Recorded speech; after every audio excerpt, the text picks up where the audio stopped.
آنها 4 ماه زیر شکنجه شدید قرار داشتند. لط و کوب، 48 ساعت راست ماندن، برق گذرانیدن از بدن سبکترین شکنجه هایی بود که تحمل کردند.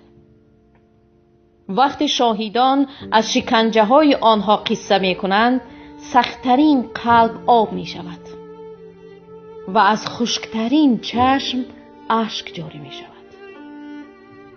با وجود این همه شکنجه، دوام 120 روز هیچ نفر از آنها حاضر نشد زیر کمترین تهمتی که حکومت به حزب نهضت اسلامی تاجیکستان می بست امضا گذارد.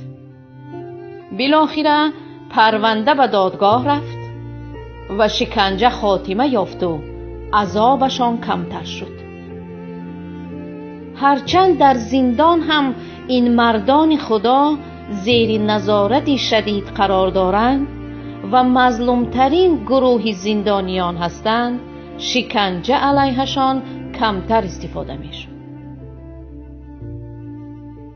اما بعد برآمدهای ایام الدین ستاروف، عضو دیگر ریاست عالی حزب نهضت اسلامی تاجیکستان که ماه اوگوست از هجرت 3 ساله به تاجیکستان برگشت، شکنجه این رادمردان از سر گرفته شد.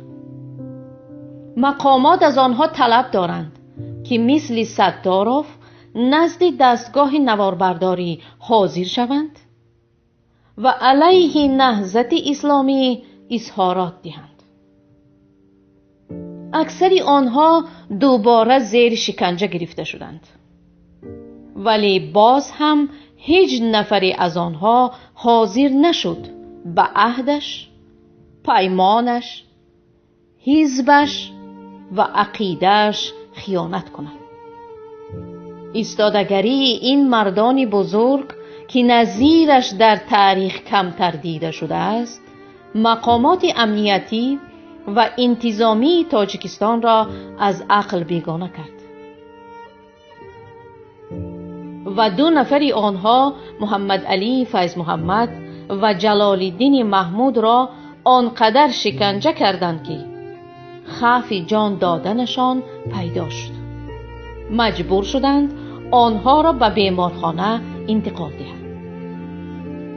کمیته نجات زندانیان و اسیران سیاسی در تاجیکستان با استناد به منبعش خبر داد محمد علی فیض محمد و جلال الدین محمود بعد شکنجه وضعشان وخیم گشته به بیمارخانه انتقال یافتند. طبق اطلاع منابع گوناگون، این 2 نفر را به خاطر گرفتن اعترافات علیه حزب نهضت اسلامی تاجیکستان زیر شکنجه شدید قرار دادند. از آنها خواسته شده است مثل ایام الدین ستاروف نزد دوربین علیه حزب نهضت اسلامی تاجیکستان اظهارات دهند. آمده است در خبر. قبلا پیام درباره از زندان به بازداشتگاه موقتی انتقال داده شدن محمد علی فیض محمد و حکمت الله سیف الله زاده خبر داده بود و تخمین هم میزد که سبب انتقالشان محض گرفتن اعترافات است.